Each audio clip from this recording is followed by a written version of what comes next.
Dengan mempelajari Sirah Nabawiyah, maka makin menambah kecintaan kepadanya. Semoga yang subscribe juga dimudahkan jalannya menuju surga. Silahkan tekan tombol like supaya postingan ini semakin tersebar. Dan tulis doa serta hajat pemirsa di kolom komentar. Semoga semakin banyak yang mengaminkan, maka semakin cepat terkabul.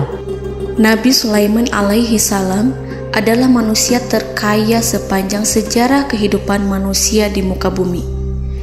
Dalam beberapa kitab suci seperti Al-Quran, Alkitab, dan Injil, Nabi Sulaiman alaihi salam dijelaskan sebagai manusia terkaya yang pernah hidup di muka bumi.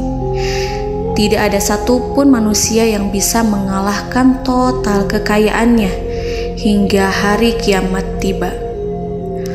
Para arkeolog telah menemukan situs peninggalan sejarah Islam yang mengungkap total kekayaan Nabi Sulaiman alaihi salam. Erez bin Yosef, seorang profesor sekaligus peneliti, ia menyatakan bahwa 3.000 tahun yang lalu Nabi Sulaiman alaihi salam diperkirakan memiliki kekayaan senilai 2,2 triliun US dollar.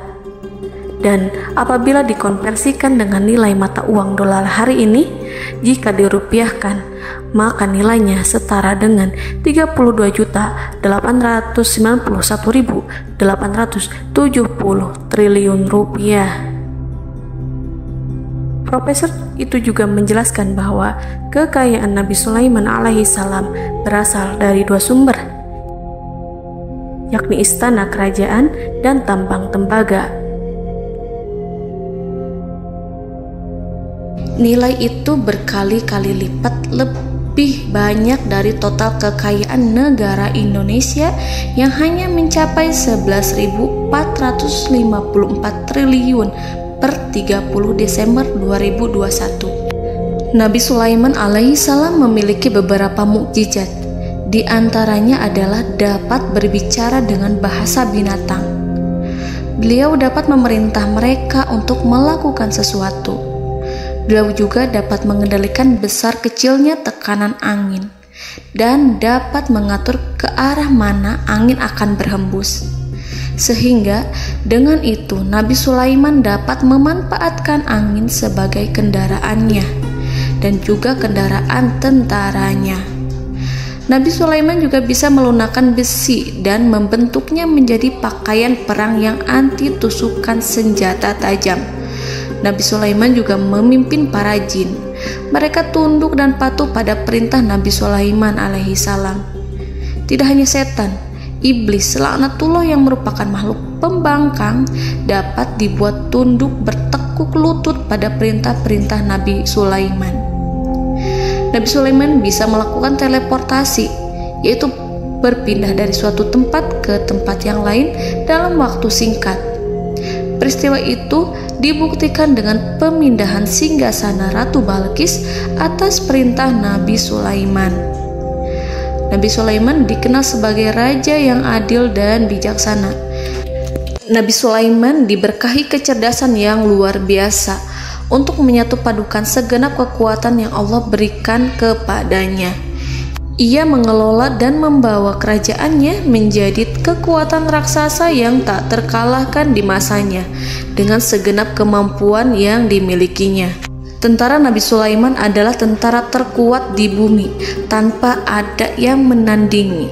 Pertanyaan mendasar yang muncul kali ini adalah dari mana sumber kekayaan dan kekuatan Nabi Sulaiman alaihi salam? Untuk mendapat jawaban dari pertanyaan itu, simak video ini sampai akhir.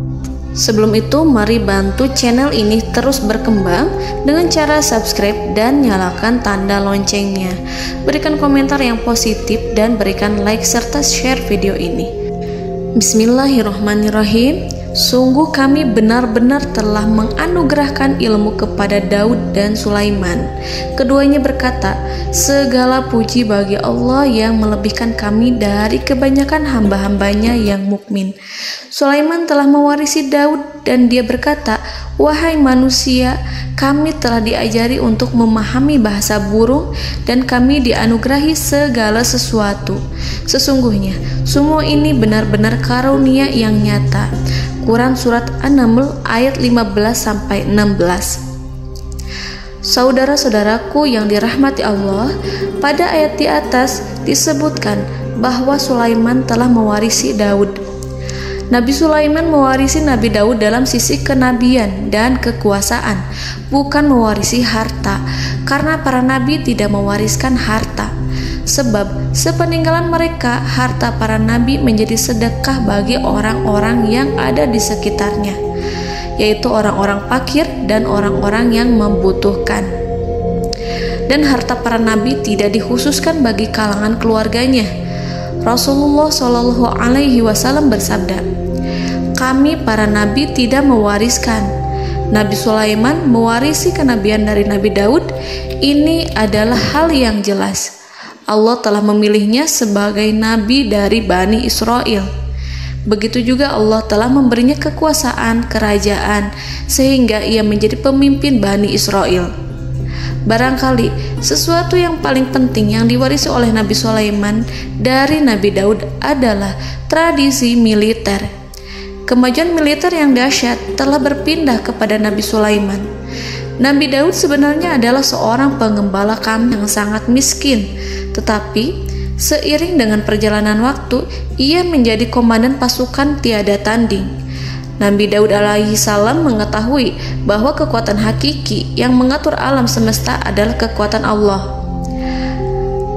Ketika Nabi Daud mengelurkan tangannya dan memegang potongan batu, lalu beliau melemparkannya dengan ketepel ke arah Jalut, kepala Jalut retak dan ambruk menghantam tanah. Ini sebagai bentuk demonstrasi kekuatan darinya. Kehadiran Nabi Daud mengubah pasukan Bani Israel, di mana mereka sebelumnya lari jika berhadapan dengan musuh. Maka kini keberadaan mereka mulai diperhitungkan di masa hidupnya. Nabi Daud mengalami peperangan yang sangat banyak, tapi Al-Quran tidak menceritakan secara terperinci. Hal itu dikarenakan karena Al-Quran adalah kitab dakwah di jalan Allah, bukan kitab sejarah. Al-Quran hanya menceritakan di dalam Al-Quran surat Shad ayat 20, "Dan kami kuatkan kerajaannya, kerajaan Daud." Ayat tersebut berarti bahwa Nabi Daud belum terkalahkan dalam peperangan yang diikutinya. Di samping dukungan yang Allah berikan kepadanya, juga pasukan dan rakyatnya, di mana mereka adalah orang-orang yang bertauhid, menyerahkan diri kepada Allah. Allah Subhanahu wa Ta'ala mengajarkan kepada Nabi Daud hal-hal yang menjadikan pasukannya memiliki keistimewaan yang dengannya mereka dapat mengalahkan pasukan-pasukan lain, pasukan-pasukan besar yang ada di bumi pada saat itu. Allah Subhanahu wa Ta'ala berfirman dalam surat Saba ayat 10, "Dan kami telah melunakkan besi untuknya." Baju besi mungkin akan menjadi masalah dalam benak kita. Ketika orang-orang yang berperang, baju besi cukup mengganggu gerakan mereka. Kita bisa membayangkan ketika ada dua orang berperang, salah satu dapat bergerak bebas, sementara yang lainnya tidak leluasa bergerak karena tertahan dengan pakaiannya. Namun, dengan kekuasaan Allah, Nabi Daud dapat melunakkan besi dan membuat baju besi yang ringan, yang mudah untuk digunakan. Ini adalah kemajuan penting yang Allah berikan kepada Nabi Daud dan tentaranya. Kemajuan itu kemudian diajarkan, diwariskan dan dimiliki oleh Nabi Sulaiman alaihi salam. Nabi Sulaiman memiliki pasukan dahsyat yang melebihi pasukan manapun di bumi saat itu, atau bahkan mungkin saat ini. Bahkan Allah menambahkan karunia-Nya kepada Nabi Sulaiman yang disebutkan dalam Al-Quran surat An-Naml ayat 16. Dan Sulaiman telah mewarisi Daud, dan dia berkata, "Wahai manusia, kami telah diberi pengertian tentang suara burung, dan kami diberi segala sesuatu. Sesungguhnya ini benar-benar suatu karunia yang nyata." Saudara-saudaraku yang dirahmati Allah, pada suatu hari Nabi Sulaiman alaihi salam menengadahkan tangannya dan berdoa kepada Allah Subhanahu wa ta'ala. Antara hati Nabi dan Allah tidak ada penghalang, tidak ada jarak, tidak ada sekatan waktu, tidak ada satupun dari para nabi yang berdoa kepada Allah kecuali doanya pasti dikabulkan. Doa Nabi Sulaiman alaihi salam direkam dalam Al-Quran surat Shad ayat 35. Nabi Sulaiman berkata, "Ya Tuhanku, ampunilah aku, anugerahkanlah kepadaku kerajaan yang tidak dimiliki oleh seorang pun sesudahku." Nabi Sulaiman menginginkan dari Allah sesuatu kerajaan yang belum pernah diperoleh oleh siapapun setelahnya. Allah Subhanahu wa ta'ala mengabulkan doa Nabi Sulaiman dan memberinya kerajaan tersebut. Nabi Sulaiman mewarisi kekuasaan, kenabian, hikmah ilmu dari Nabi Daud alaihi salam. Orang-orang menyebut Nabi Sulaiman Al-Hakim, Sulaiman yang bijaksana. Kebijaksanaan Nabi Sulaiman tidak terbatas pada keadilannya di tengah-tengah manusia dan juga kasih sayangnya kepada mereka. Namun, kebijaksanaan Nabi Sulaiman juga berlaku di kalangan burung dan binatang lainnya. Nabi Daud juga mengenal bahasa burung, tetapi Nabi Sulaiman dapat berbicara dengan bahasa burung. Bahkan, ia dapat menggantikannya sebagai pembantunya. Ketika Nabi Daud bertasbih di gunung, burung-burung serta binatang buas ikut bertasbih bersamanya. Bahkan angin pun berhenti untuk mendengarkan tasbih itu. Sedangkan Nabi Sulaiman alaihi salam, Allah Subhanahu wa ta'ala memberinya karunia lebih dari itu, di mana binatang-binatang buas tunduk padanya, begitu juga angin dan burung. Saudara-saudaraku yang dirahmati Allah, Nabi Sulaiman alaihi salam mampu mendengarkan bisikan semut yang berbicara kepada sesama mereka. Bahkan ia mampu memerintahkan semut tersebut sehingga semut itu menjadi taat pada perintahnya. Pasukan Nabi Sulaiman memiliki kekuatan yang sangat dahsyat. Belum pernah ada di dunia ini satu pasukan pun yang memiliki kekuatan seperti itu. Kekuatan Nabi Sulaiman berasal dari beberapa kombinasi yang sangat mengagumkan, sehingga karenanya ia tidak dapat tertandingi. Kekuatan itu terdiri dari manusia, binatang-binatang, jin, dan lain sebagainya. Kita mengetahui bahwa jin adalah makhluk Allah dan manusia tidak mampu melihatnya atau menghadirkannya atau meminta pertolongan kepadanya. Sedangkan Nabi Sulaiman telah diberi Allah suatu kemampuan untuk menundukkan jin, memperkerjakan mereka sebagai tentara di tengah-tengah peperangan. Bahkan ia mampu menjadikan mereka sebagai pekerja-pekerja kasar di kerajaannya saat tidak ada peperangan. Oleh sebab itu, ketika ada pasukan lain yang mencoba melawan pasukan Nabi Sulaiman, mustahil mereka akan mendapatkan kemenangan. Bahkan pasukan Nabi Sulaiman diperkuat oleh pasukan burung. Burung di pasukan Nabi Sulaiman memerankan tugas penting, yaitu menjadi agen intelijen. Kita mengetahui bahwa peranan informasi saat peperangan adalah hal yang penting. Dari informasi tersebut, pasukan dapat mengetahui keadaan lawannya. Demikianlah peranan burung pada pasukan Sulaiman. Ia terbang di tengah-tengah musuh.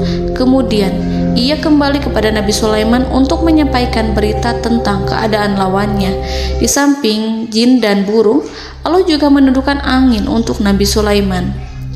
Nabi Sulaiman dapat memerintahkan angin dan ia mampu untuk menaiki angin tersebut. Dalam Al-Quran surat Shad ayat 36-40, Allah Subhanahu wa ta'ala berfirman, "Kami tundukkan kepada angin yang berhembus dengan baik menurut kemana saja yang dikehendaki Sulaiman. Dan kami tundukkan pula kepadanya setan-setan, semuanya ahli bangunan dan penyelam, dan setan yang lain yang terikat dalam belenggu. Inilah anugerah kami, maka berikanlah kepada orang lain atau tahanlah untuk dirimu tanpa perhitungan, dan sesungguhnya dia mempunyai kedudukan yang dekat pada sisi kami dan tempat kembali yang baik." Saudara-saudaraku yang dirahmati Allah, Allah Subhanahu wa Ta'ala juga memberikan kemampuan yang tak seorang pun dari para nabi mendapatkannya, yaitu kemampuan untuk memerintah setan. Setan adalah salah satu bagian dari jin. Ia adalah kelompok yang celaka dari bangsa jin. Kelompok ini sebenarnya tidak mampu dikuasai oleh manusia. Bahkan jin yang soleh tidak dapat mengatur setan. Adapun Nabi Sulaiman, Allah telah memberinya kekuasaan untuk menundukkan setan dan mempekerjakannya, bahkan mengikatnya dengan rantai serta menghukumnya jika ia menentang pada perintahnya. Setan membangun untuk Sulaiman istana-istana, patung-patung dan alat-alat perang. Bahkan setan-setan itu menyelam ke dasar lautan untuk mengeluarkan permata dan yakut untuk Sulaiman. Jika di antara setan yang menentang perintahnya, maka Nabi Sulaiman alaihi salam mengikatnya dengan rantai. Ini semua menunjukkan kekayaan Nabi Sulaiman dan kekuasaannya, di mana ia mampu mengatur banyak makhluk di bumi ini. Tentu saja, kemampuan itu semua adalah atas izin dari Allah Subhanahu wa Ta'ala sebagai mukjizat darinya. Allah Subhanahu wa Ta'ala berfirman dalam Al-Quran surat Saba ayat 12, dan sebagian dari jin adalah yang bekerja di hadapannya di bawah kekuasaannya dengan izin Tuhannya, dan siapa yang menyimpang di antara mereka dari perintah kami, maka kami rasakan kepadanya azab neraka yang apinya menyala-nyala. Para jin itu membuat untuk Sulaiman apa yang dikehendakinya, dari gedung-gedung yang tinggi, patung-patung, dan piring-piring yang besarnya seperti kolam, atau periuk yang tetap berada di atas tungku. Saudara-saudaraku yang dirahmati Allah, Nabi Sulaiman yang bijaksana adalah penguasa yang tak tertandingi di muka bumi. Meskipun memperoleh nikmat-nikmat khusus yang agung itu yang Allah berikan kepada Sulaiman, beliau tetap menunjukkan dirinya sebagai manusia yang paling banyak berzikir kepada Allah dan manusia yang paling banyak bersyukur di zamannya. Saudara-saudaraku yang dirahmati Allah, sebagaimana Allah Subhanahu wa Ta'ala memberikan nikmat kepada ayahnya Nabi Daud alaihi salam, di mana ia mampu melunakkan besi, dan Allah mengajarinya bagaimana cara mencairkan besi, maka Nabi Sulaiman alaihi salam dapat memanfaatkan tembaga yang cair untuk peperangan. Dan juga di saat perdamaian, pada saat peperangan, beliau mencampur tembaga dengan besi dan menjadikannya perunggu. Mereka menggunakan senjata-senjata perunggu dalam peperangan seperti pedang, baju besi, dan juga pisau. Senjata-senjata ini adalah senjata yang paling kuat pada saat itu. Sedangkan di saat damai, tembaga digunakan untuk membuat bangunan, perhiasan, dan sebagainya. Meskipun Nabi Sulaiman mendapatkan nikmat yang besar dan karunia yang khusus, Allah Subhanahu wa Ta'ala mengujinya dengan suatu ujian yang dahsyat. Ujian yang akan selalu datang kepada seorang hamba yang soleh. Ketika hamba itu mendapatkan kedudukan besar, maka ujiannya pun menjadi besar. Allah Subhanahu wa Ta'ala menguji Nabi Sulaiman dengan penyakit. Diceritakan oleh Fahru Roji, Nabi Sulaiman diuji dengan suatu penyakit yang keras, di mana kedokteran saat itu tidak dapat dan tidak mampu mengatasinya. Sakitnya Nabi Sulaiman sangat keras sehingga para dokter dari kalangan manusia ataupun jin tidak mampu menghilangkan penyakit itu. Lalu burung-burung menghadirkan rumput-rumput yang dianggapnya sebagai obat, tetapi Nabi Sulaiman tak kunjung sembuh. Semakin hari penyakit Nabi Sulaiman semakin menjadi-jadi, sehingga ketika Nabi Sulaiman duduk di atas kursi, ia duduk bagaikan tubuh tanpa roh.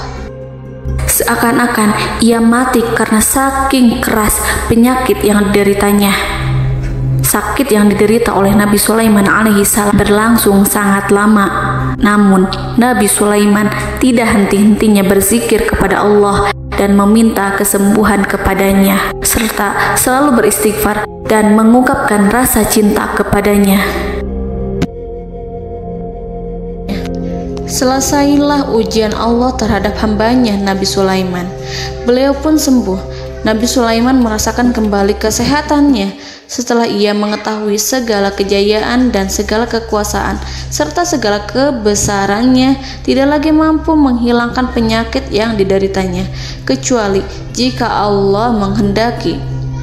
Saudara-saudaraku yang dirahmati Allah, Nabi Sulaiman telah membangun tempat ibadah, tempat sujud, sehingga manusia menyembah Allah di dalamnya. Orang-orang yang membangunnya berjumlah puluhan ribu orang. Tentu setiap kelompok dari mereka memiliki pekerjaan masing-masing. Di antara mereka ada yang mencairkan tembaga, di antara mereka ada yang tukang pahat, ada yang tukang ukir, ada yang membelah batu, ada yang memotong kayu, ada yang mendatangkan rumput-rumput dari Libanon, ada yang mendatangkan emas dan menjadikannya lempengan-lempengan yang mengkilat untuk menutupi kayu serta untuk melapisi dinding-dinding. Bahkan golongan jin pun membantu membangun tempat tersebut, tentu dengan perintah dan bimbingan Nabi Sulaiman. Mereka membuat patung-patung yang besar, membuat bejana yang besar untuk tempat makan para tentara dan pekerja, yaitu bejana seperti gunung. Karena saking berat dan besarnya, mereka juga membuat tempat-tempat minum yang besarnya seperti kolam. Nabi Sulaiman mengawasi para pekerjanya dan juga mengurusi masyarakatnya, di mana beliau mengenali problem mereka dan berusaha memecahkannya. Beliau juga mengawasi pasukan dari kalangan binatang dan burung. Beliau mengetahui apabila ada satu di antara mereka yang tidak datang, kemana ia pergi serta mengapa ia pergi. Nabi Sulaiman menguasai pengetahuan itu semua. Nabi Sulaiman bukan hanya mengetahui problem tentara-tentaranya dari kalangan manusia ataupun tentaranya dari kalangan burung, namun ia juga menunjukkan kasih sayang terhadap semut, di mana beliau mendengar bisikannya dan tidak suka untuk menginjaknya. Nabi Sulaiman selalu menundukkan kepalanya ke bumi sebagai bentuk rasa rendah diri dan syukur kepada Allah. Pada suatu hari, Nabi Sulaiman alaihi salam berjalan di depan tentaranya dan tiba-tiba ia mendengar suara semut yang berkata kepada temannya dari kalangan semut. Hal itu terekam dalam Al-Quran surat An-Naml ayat 18-19. Wahai semut-semut, masuklah ke dalam sarang-sarangmu agar kamu tidak terinjak oleh Sulaiman dan tentaranya, sedangkan mereka tidak menyadarinya. Nabi Sulaiman alaihi salam tersenyum mendengar itu dan ia berdoa, "Ya Allah, ya Tuhanku, berilah aku ilham untuk tetap mensyukuri nikmat-Mu yang telah Engkau anugerahkan kepadaku dan kepada kedua orang ibu bapakku, dan untuk mengerjakan amal soleh yang Kau ridhoi, dan masukkanlah aku ke dalam rahmat-Mu, ke dalam golongan hamba-hamba-Mu yang soleh." Saudara-saudaraku yang dirahmati Allah, meskipun Nabi Sulaiman mendapatkan kekuasaan dan memiliki tentara yang besar, namun beliau menunjukkan kasih sayang terhadap bangsa semut. Beliau mendengarkan bisikannya dan melihat semut yang ada di depannya. Oleh karena itu, tak mungkin baginya untuk menginjak golongan semut itu. Nabi Sulaiman bersyukur kepada Allah telah memberinya nikmat, yaitu nikmat rahmat dan kasih sayang. Di samping itu, Nabi Sulaiman alaihi salam adalah orang paling kaya di dunia. Istananya terbuat dari kayu gaharu yang memiliki wangi harum. Istananya terbuat dari emas yang terkadang dari kristal. Beliau juga memiliki kursi besar yang terbuat dari emas dan permata. Istana Nabi Sulaiman merupakan istana yang paling besar di dunia. Nabi Sulaiman menggunakan pakaian dari emas dan permata. Meskipun demikian, Nabi Sulaiman tetap menunjukkan sebagai hamba yang berserah diri dan rendah diri di hadapan Allah Subhanahu wa Ta'ala. Nabi Sulaiman yang merendahkan diri di hadapan Allah, ia selalu sujud kepada Allah, sebagaimana ayahnya yang selalu bertasbih pada Allah. Nabi Sulaiman selalu melantunkan lagu-lagu cinta ilahi dan hanya memuji Allah Subhanahu wa Ta'ala. Pada suatu hari, Nabi Sulaiman alaihi salam mengeluarkan perintah kepada pasukannya untuk bersiap-siap. Kemudian, Nabi Sulaiman keluar dan memeriksa pasukannya satu demi satu. Kelompok yang pertama adalah kelompok manusia. Nabi Sulaiman memperhatikan kesiapan mereka. Lalu Nabi Sulaiman mengeluarkan perintah-perintah kepada mereka. Kemudian Nabi Sulaiman memeriksa kelompok jin dan menyampaikan perintahnya kepada mereka. Beliau memenjarakan jin yang tampak bermalas-malasan saat bekerja.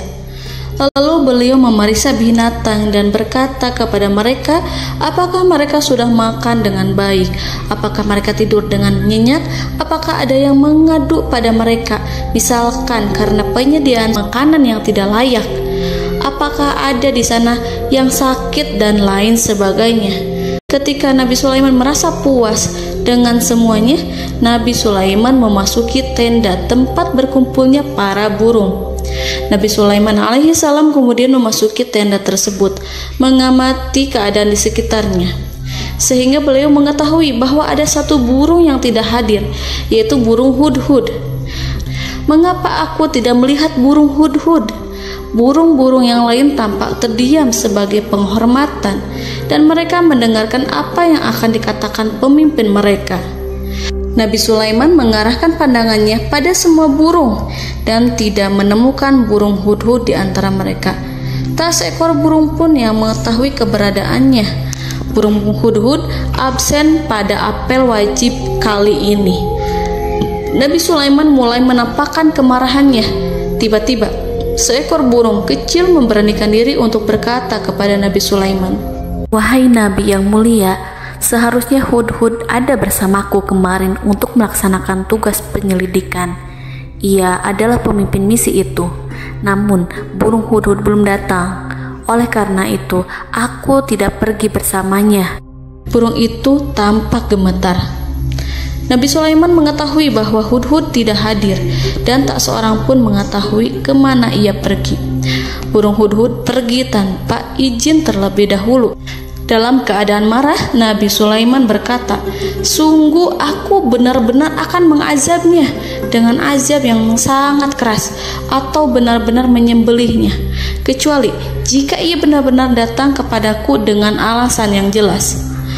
Kawanan burung-burung mengetahui bahwa Nabi Sulaiman sedang marah dan telah menetapkan untuk menyiksa burung hudhud atau menyembelihnya atau justru memaafkannya dengan syarat ia datang dengan membawa alasan yang dapat menyelamatkannya, atau dengan kata lain, burung hudhud dapat memastikan bahwa ia melaksanakan tugas yang penting. Nabi Sulaiman menunjukkan kemarahan yang besar sehingga siapapun akan merasa takut kepada Nabi Sulaiman yang marah. Nabi Sulaiman kemudian pergi dari tempat burung tersebut. Nabi Sulaiman masih memikirkan keadaan burung hudhud. Seharusnya burung hudhud menjadi bagian penting dari badan intelijen. Apakah ia pergi untuk menyingkap suatu, atau apakah ia pergi hanya untuk bermain-main?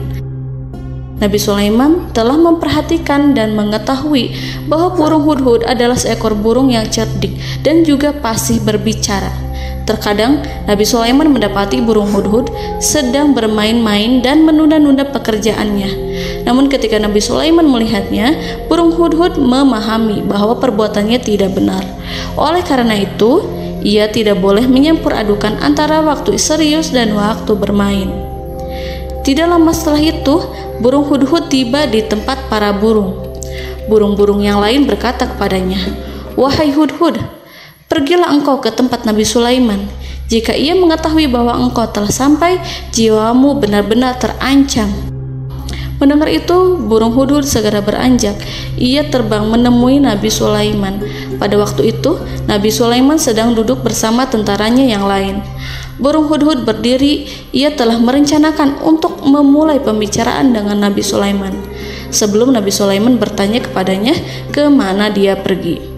Ini sebagai bukti bahwa hudhud telah melaksanakan suatu tugas yang penting.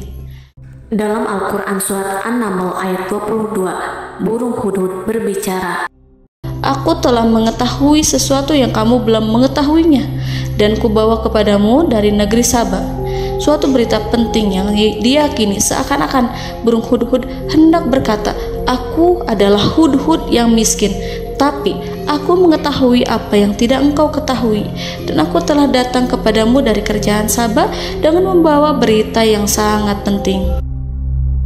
Nabi Sulaiman tampak terdiam menunggu hudhud menyelesaikan kisahnya.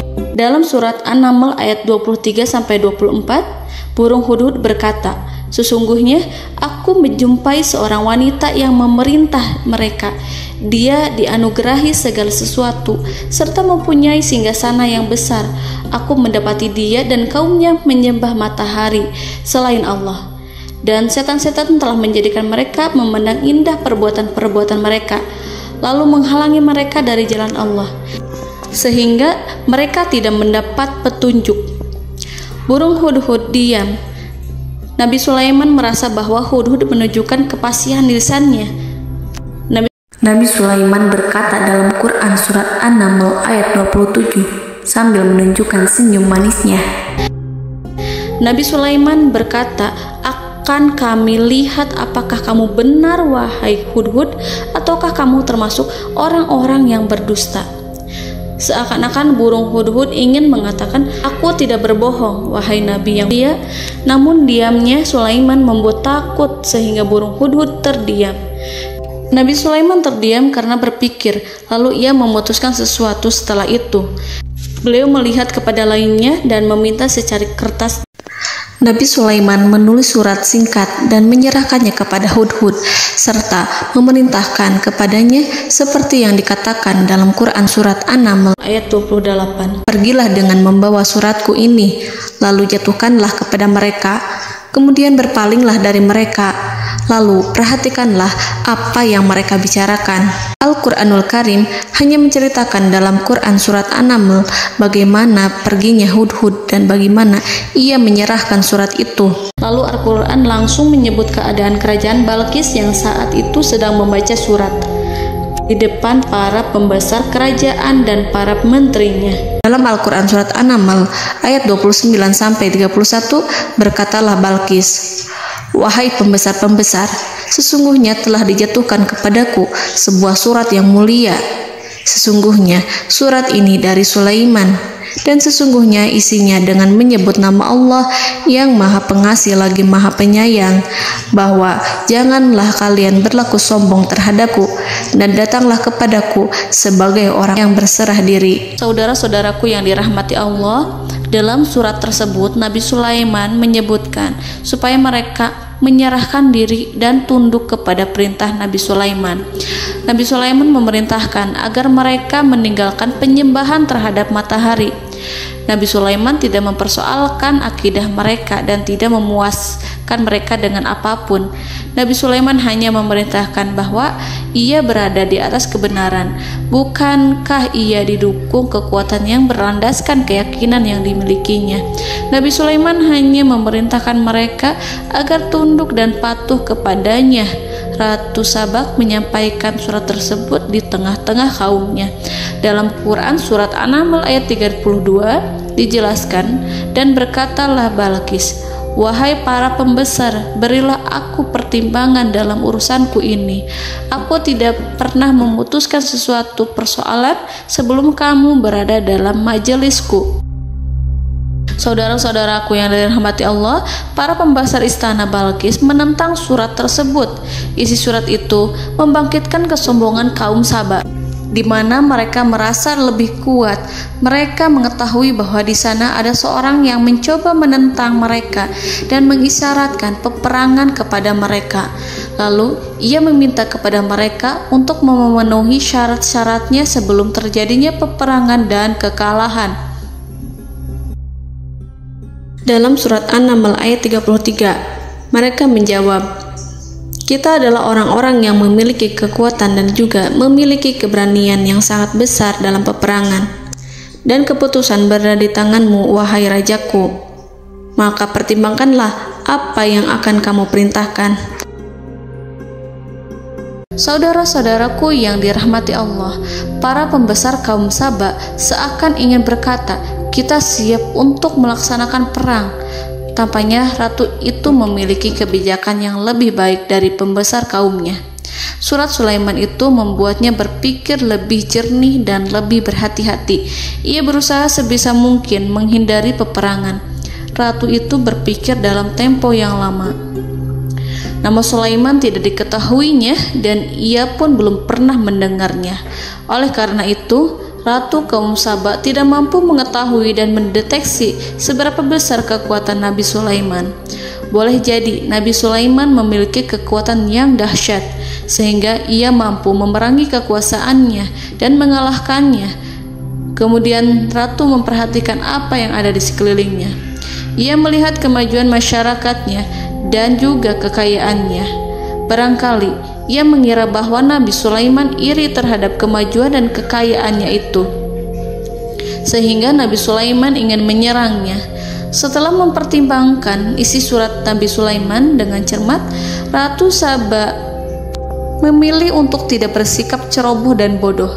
Ratu lebih suka untuk menggunakan bahasa kelembutan. Ia mengirim kepada Nabi Sulaiman suatu hadiah yang besar. Ratu mengira bahwa Nabi Sulaiman seorang yang ambisius, yang boleh jadi ia telah mendengar tentang kekayaan kerajaan Saba. Para utusan pergi dengan membawa hadiah dari Ratu Saba.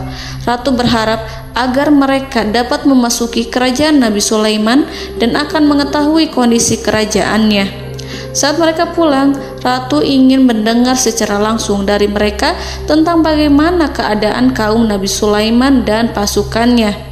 Setelah mendapatkan informasi yang cukup, maka Ratu Balqis dapat membuat sesuatu keputusan yang tepat. Ratu menyembunyikan apa yang terlintas dalam pikirannya, lalu ia berbicara kepada pembesar istananya bahwa ia dapat menyingkap niat jahat Raja Sulaiman melalui cara mengirimkan hadiah kepadanya. Ratu lebih memilih cara tersebut dan menunggu reaksi dari Nabi Sulaiman. Ratu berhasil memuaskan para pembesar istana, dan untuk sementara ia menghilangkan ide untuk berperang. Karena para raja jika menyerang suatu desa, maka pemimpin desa tersebut adalah orang yang paling banyak mendapatkan kehinaan. Akhirnya, para pembesar kaumnya merasa puas dengan pikiran Ratu Balqis. Saudara-saudaraku yang dirahmati Allah, dalam surat An-Naml ayat 34-35 dijelaskan, Ratu Balqis berkata, "Sesungguhnya raja-raja apabila memasuki suatu negeri, niscaya mereka akan membinasakannya dan menjadikan penduduknya yang mulia menjadi hina. Dan demikian pula lah yang akan mereka perbuat. Dan sesungguhnya aku akan mengirim utusan kepada mereka dengan membawa hadiah, dan aku akan menunggu apa yang akan dibawa kembali oleh utusan itu." Kemudian sampailah hadiah dari Ratu Balqis kepada Nabi Sulaiman. Para intelijen Nabi Sulaiman memberitahunya bahwa utusan Balqis datang dengan membawa hadiah. Nabi Sulaiman langsung mengetahui bahwa Ratu Balqis itu sengaja mengirim orang-orangnya untuk mengetahui atau untuk mendapatkan informasi tentang kekuatannya.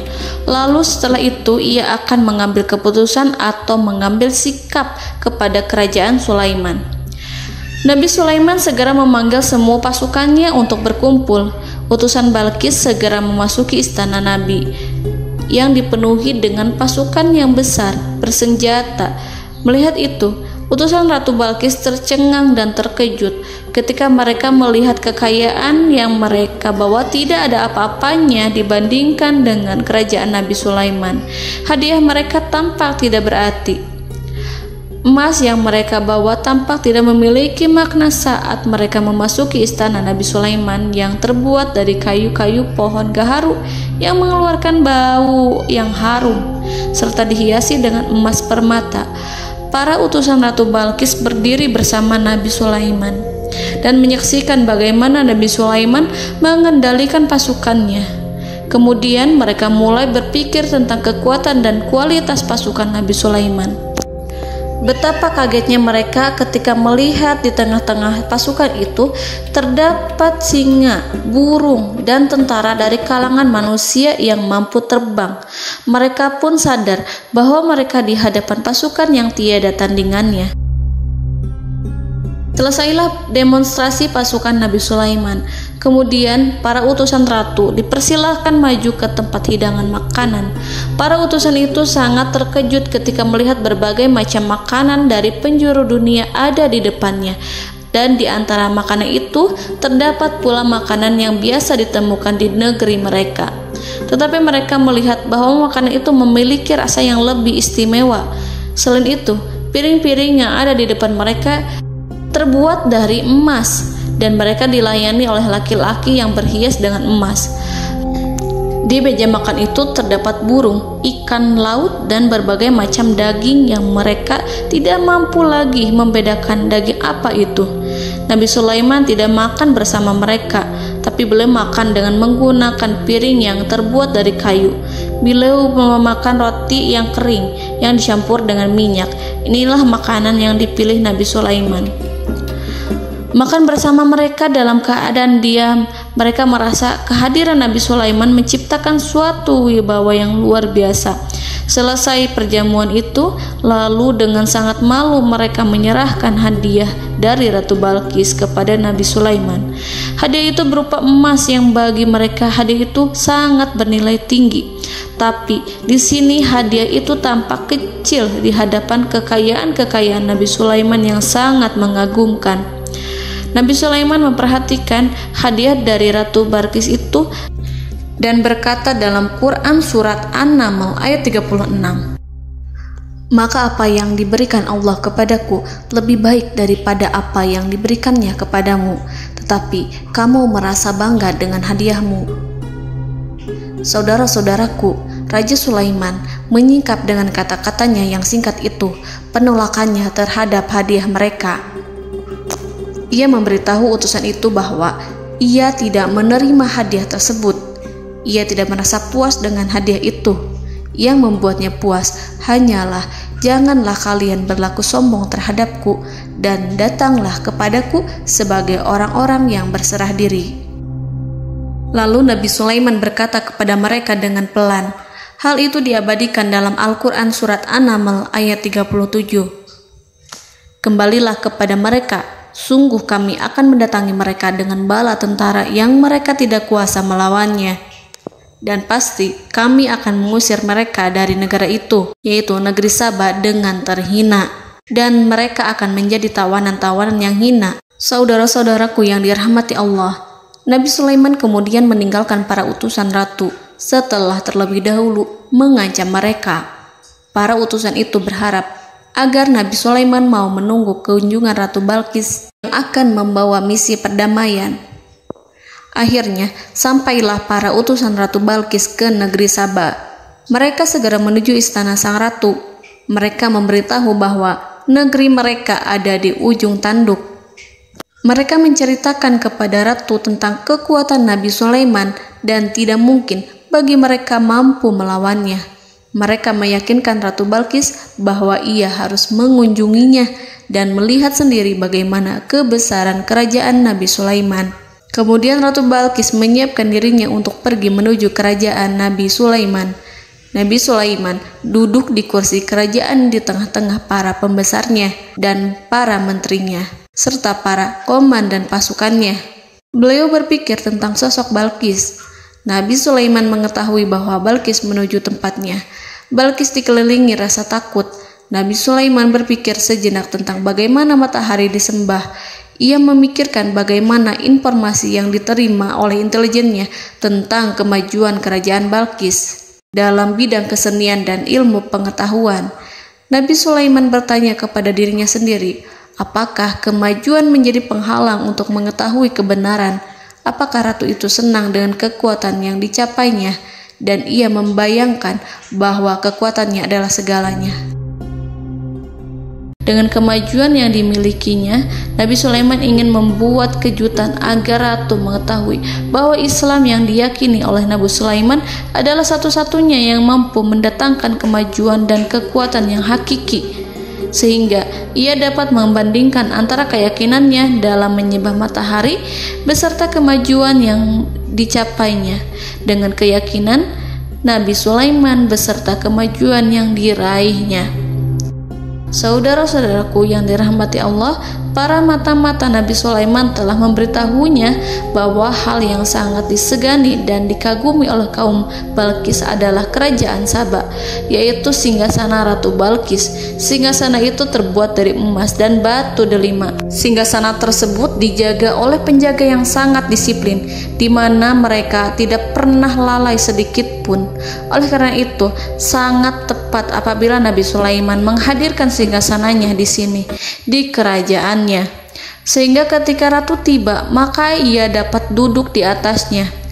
Nabi Sulaiman ingin membuat kejutan kepadanya dan menunjukkan bahwa kemampuannya tersebut yang berlandaskan pada keislaman.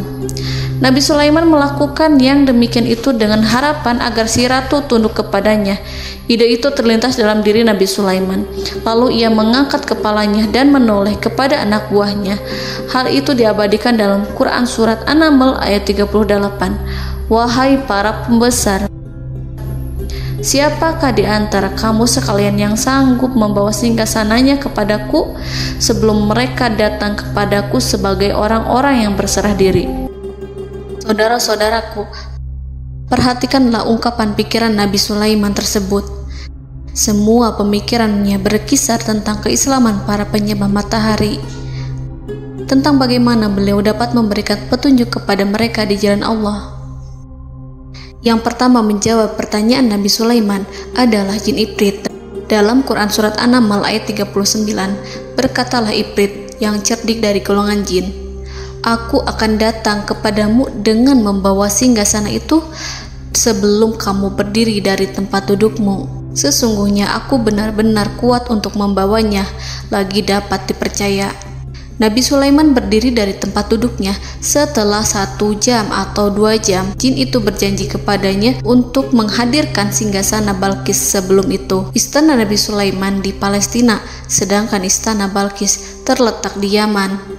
Antara singgasana tersebut dengan singgasana Nabi Sulaiman berjarak lebih dari ribuan mil. Barangkali pesawat yang cepat sekalipun yang kita kenal hari ini tidak akan mampu membawa dan mendatangkan istana itu dalam waktu 1 jam. Tetapi masalahnya di sini, berhubung dengan kekuatan jin yang serba misterius, Nabi Sulaiman tidak mengomentari sedikit pun terhadap apa yang dikatakan oleh Ifrit. Nabi Sulaiman tampak menunggu tanggapan lain yang mampu menghadirkan singgasana Balkis yang lebih cepat dari jin Ifrit. Nabi Sulaiman menoleh kepada seorang yang di sana, yang duduk di atas naungan. Hal itu diceritakan dalam Al-Quran Surat An-Naml ayat 40. Berkatalah seseorang yang mempunyai ilmu dari Alkitab, "Aku akan membawa singgasana itu kepadamu sebelum matamu berkedip." Maka tatkala Sulaiman melihat singgasana itu terletak di hadapannya, ia pun berkata, "Ini termasuk karunia Tuhanku untuk menguji aku. Apakah aku akan bersyukur atau mengingkari nikmatnya? Dan barang siapa yang bersyukur, maka sesungguhnya dia bersyukur untuk kebaikan dirinya sendiri. Dan barang siapa yang ingkar, maka sesungguhnya Tuhanku maha kaya lagi maha mulia." Saudara-saudaraku, belum lama seseorang yang mempunyai ilmu dari Alkitab menyatakan kalimatnya, sehingga singgasana itu tiba-tiba ada di depan Nabi Sulaiman, yang mampu menghadirkan singgasana itu lebih cepat dari kedipan mata. Al-Quranul Karim tidak menyingkap kepribadian seseorang yang menghadirkan singgasana itu. Al-Quran hanya menggarisi bahwa orang itu mempunyai ilmu dari Alkitab. Al-Quran tidak menjelaskan kepada kita apakah ia seorang malaikat ataukah manusia ataukah jin. Al-Quran sengaja tidak menyingkap hakikat kitab yang dimaksud. Saudara-saudaraku yang dirahmati Allah, setelah melihat singgasana itu, Nabi Sulaiman bersyukur kepada Allah. Ia mulai memperhatikan singgasana sang ratu. Singgasana tersebut merupakan simbol pembangunan dan juga kemajuan, tetapi tampaknya ia hanya sesuatu yang biasa saja jika dibandingkan dengan kekuasaan dan kebesaran ciptaan yang dibuat oleh manusia dan jin di kalangan istana Nabi Sulaiman. Nabi Sulaiman memikirkan dalam tempo yang sangat lama singgasana Ratu Balkis itu. Kemudian beliau memerintahkan agar singgasana itu diperbaiki, sehingga saat Ratu Balkis datang, dia akan mengujinya. Apakah Ratu Balkis dapat mengenali singgasananya ataukah tidak? Dalam Al-Quran Surat An-Naml ayat 41, Nabi Sulaiman berkata, "Ubahlah baginya singgasananya, maka kita akan melihat apakah dia mengenal ataukah dia termasuk orang-orang yang tidak mengenalnya." Saudara-saudaraku yang dirahmati Allah, Nabi Sulaiman memerintahkan agar dibangun istana yang akan digunakan untuk menyambut Ratu Balkis. Nabi Sulaiman memilih tempat di laut, dan ia memerintahkan agar dibangun suatu istana di mana sebagian besarnya terdiri dari air laut. Nabi Sulaiman memerintahkan agar lantainya itu terbuat dari kaca yang tebal dan kuat, sehingga orang-orang yang berjalan di atas istana itu akan dapat melihat di bawahnya ada ikan-ikan berwarna-warni yang berenang-renang. Dan mereka akan melihat rumput-rumput laut yang bergerak-gerak. Akhirnya, selesailah pembangunan istana itu. Saking bersihnya kaca lantainya, sehingga tampak di sana tidak ada kaca. Burung hudhud memberitahu Nabi Sulaiman bahwa Balqis telah sampai dekat kerajaannya. Kemudian Ratu Balqis datang. Al-Quran tidak menyebutkan keadaan Nabi Sulaiman saat menyambut Balqis, namun Al-Quran menunjukkan dua sikap Ratu Balqis. Yang pertama, bagaimana sikap Balqis ketika pertama kali melihat singgasananya yang datang mendahuluinya, padahal ia telah meninggalkan pengawalannya untuk tetap setia menjaga singgasananya itu. Keadaan kedua adalah keadaan di depan istana yang dibangun untuk penyambutan Balqis. Istana itu penuh dengan permata yang berenang-renang di bawahnya ikan-ikan. Dalam Quran Surat An-Naml ayat 42 dijelaskan, dan ketika Balqis datang, ditanyakanlah kepadanya, "Serupa inikah singgasanamu?" Balqis menjawab, "Seakan-akan singgasana ini adalah singgasanaku. Kami telah diberi pengetahuan sebelumnya, dan kami adalah orang-orang yang berserah diri." Saudara-saudaraku, pada dialek di atas, Balqis melihat singgasananya dan ia tercengang saat mengetahui bahwa itu adalah singgasana miliknya. Namun kemudian ia mulai ragu karena melihat tidak sepenuhnya itu singgasana miliknya. Jika itu benar-benar miliknya, lalu bagaimana ia datang mendahuluinya? Dan bila bukan singgasananya, maka bagaimana Sulaiman dapat meniru sepersis dan seteliti itu? Padahal Sulaiman tidak pernah sekalipun ke kerajaannya. Nabi Sulaiman berkata saat melihat Balqis mengamati singgasananya, "Apakah ini singgasanamu?" Balqis terlihat sangat kebingungan, namun setelah itu ia menjawab, "Sepertinya benar." Nabi Sulaiman berkata, "Kami telah diberi ilmu sebelumnya dan kami sebagai orang-orang muslim." Saudaraku yang dirahmati Allah, melalui pertanyaan Nabi Sulaiman ingin mengisyaratkan kepada Balqis agar ia membandingkan antara keyakinannya beserta ilmu yang dicapainya dengan keyakinan Nabi Sulaiman yang muslim beserta pengetahuan yang telah diraihnya. Penyembahan terhadap matahari dan pencapaian ilmu yang dicapai oleh Ratu Balqis tanpa tidak ada apa-apanya dibandingkan dengan ilmu Nabi Sulaiman dan keislaman. Nabi Sulaiman telah mendahuluinya dalam bidang ilmu karena keislamannya. Karena itu, sangat mudah baginya untuk mengungguli Balqis dalam ilmu-ilmu yang lainnya. Demikianlah yang disyaratkan dalam pertanyaan Nabi Sulaiman kepada Ratu Balqis. Ratu Saba itu mengetahui bahwa ini adalah singgasananya, di mana singgasana itu datang lebih dahulu daripada dirinya. Beberapa bagian darinya telah diubah saat Balqis masih di perjalanan menuju ke tempat Nabi Sulaiman. Ia berpikir kemampuan apa yang dimiliki Nabi Sulaiman. Ratu Balqis tercengang melihat apa yang disaksikannya, yang berupa buah dari keimanan Nabi Sulaiman dan hubungannya dengan Allah Subhanahu wa Ta'ala.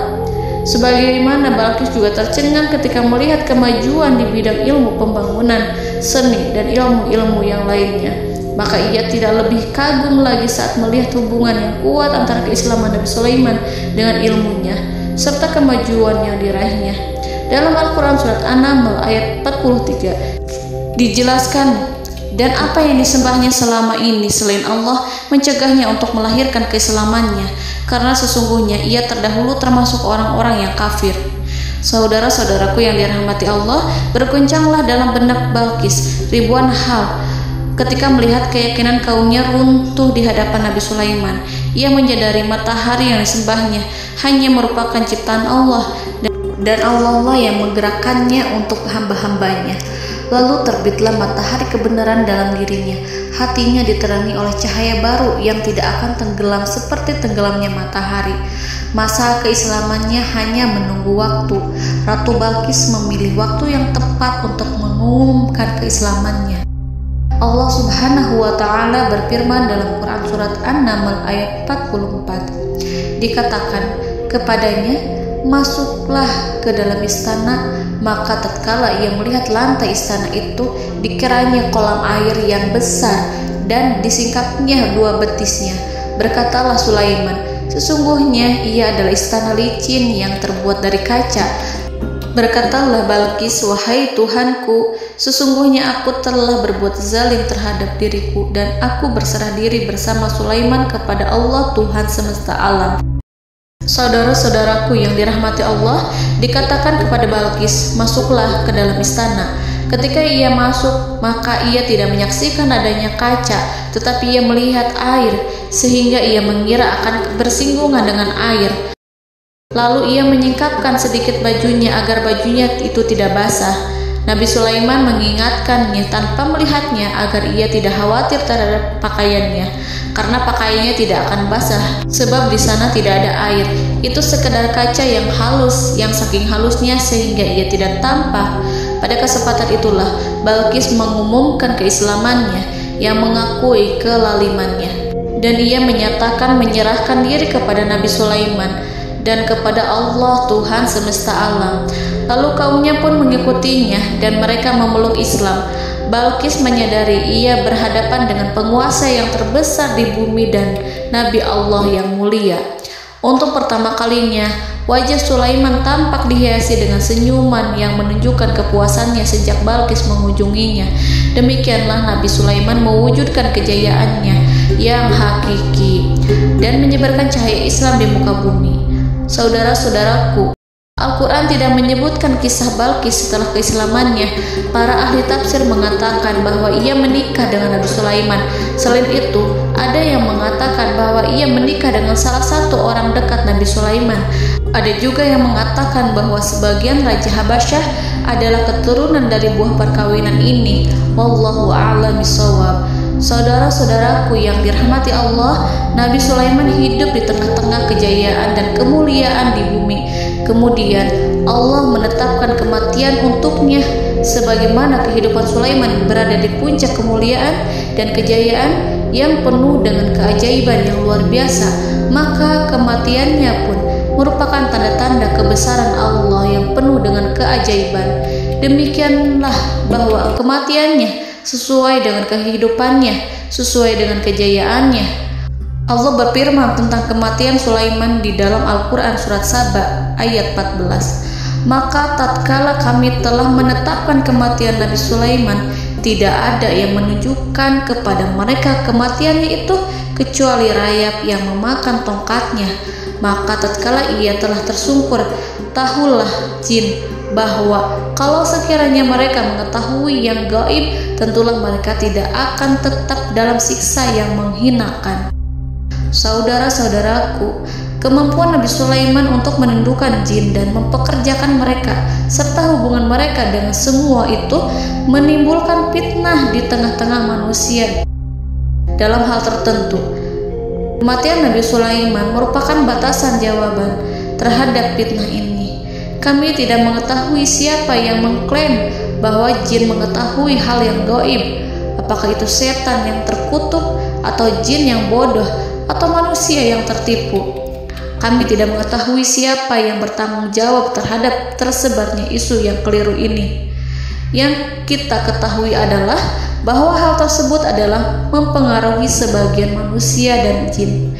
Barangkali manusia berkata kepada diri mereka, selama jin melakukan perbuatan yang luar biasa ini, maka apa gerangan yang menjadikan mereka tidak mengetahui hal yang gaib itu? Manusia itu lupa bahwa kunci kegaiban berada di tangan Allah. Masalah ilmu gaib tidak akan mampu dikuasai oleh jin dan manusia. Hanya Dia yang mengetahuinya, dan manusia diberitahu hanya sedikit sekali. Saudara-saudaraku yang dirahmati Allah, seakan-akan Allah telah merencanakan bahwa kematian Sulaiman bertujuan untuk menghancurkan pemikiran itu, yaitu pemikiran bahwa jin mengetahui hal-hal yang gaib. Jin bekerja untuk Nabi Sulaiman selama beliau hidup, dan tatkala beliau meninggal, maka tugas mereka menjadi bebas. Nabi Sulaiman meninggal tanpa diketahui oleh jin, sehingga mereka tetap bekerja untuk mereka, tetap mengabdi kepada Sulaiman. Seandainya mereka mengetahui hal yang gaib, niscaya mereka tidak akan meneruskan pekerjaan mereka. Saudara-saudaraku, pada suatu hari Nabi Sulaiman memasuki mihrabnya untuk itikaf ibadah dan beribadah kepada Allah. Tak seorang pun yang berani mengganggu khalwatnya.